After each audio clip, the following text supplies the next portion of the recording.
But listening to the Honourable Minister of Justice, first I want to appreciate Honourable Minister for taking your time to give a response to this House. And let me also appreciate Honourable Mwanza Central. The Mwanza Central Honourable has not carried his own prayer or the prayer of UTM alone. He, along with the other owner of the same question, are carrying a prayer for the entire nation. This is something that the country would want to see a closure on. The families would want to see a closure if possible.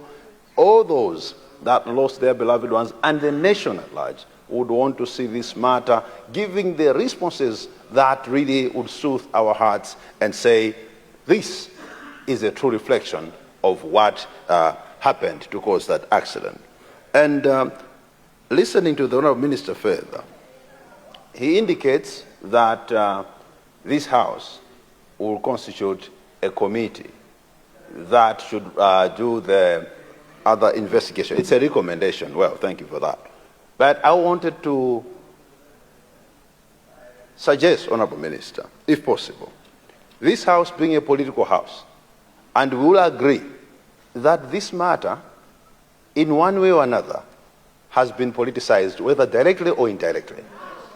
And there is that possibility that leaving this kind of a crucial issue to Parliament and only bringing technocrats and other experts from outside as visitors into the committee may not really bring out the desired justice that Malawians would want to see.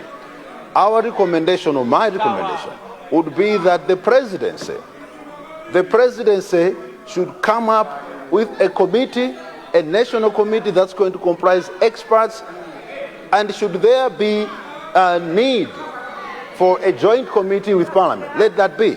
But first, Deputy Speaker, to leave this to Parliament, a house of parliamentarians, of politicians only, it may not bring out the result that Malawians want. Lastly, I would want to request that from the budget that is coming this week, the Honourable Minister of Finance must make sure that sufficient resources are allocated towards this inquiry. So the Honourable Minister of Finance has to make sure that there are sufficient resources.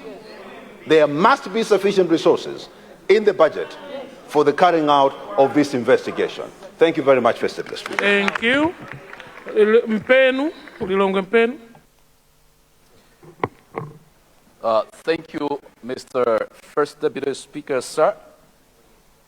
I would like to say, Mr. First Deputy Speaker, that the 10th of June, 2024, goes down in history as the most somber and solemn day in the history of this nation. Mr. First Deputy Speaker, our colleagues on the other side, the DPP, when campaigning, they told this nation that as soon as they got into office, they would put together a fresh inquiry into this tragedy.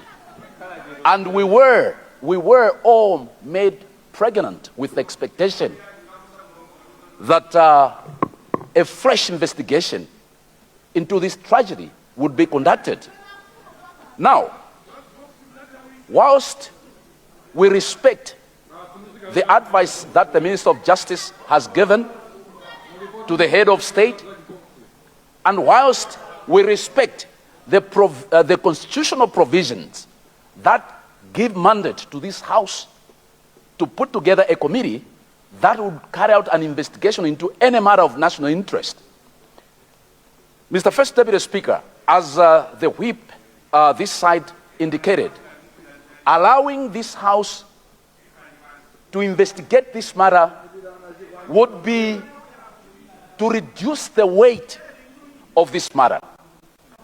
Mr. First Deputy Speaker, when I submitted this question, understanding Order 14, my expectation and the expectation of this side was that the executive would put together a and not leaving that to us, politicians, to carry out an investigation into this tragedy. It will be very unfair. We are not being fair to this nation. We are not being fair to the families affected. We are not being fair to anybody if we try to belittle this by saying that this matter should be investigated by a committee of Parliament. Mr. First Deputy Speaker, that is not fair to this nation. And it is not fair to the families affected. May I request, therefore, that the executive put together a team of experts that will carry out fresh investigation into this tragedy. I so submit, Mr. First Deputy Speaker, sir.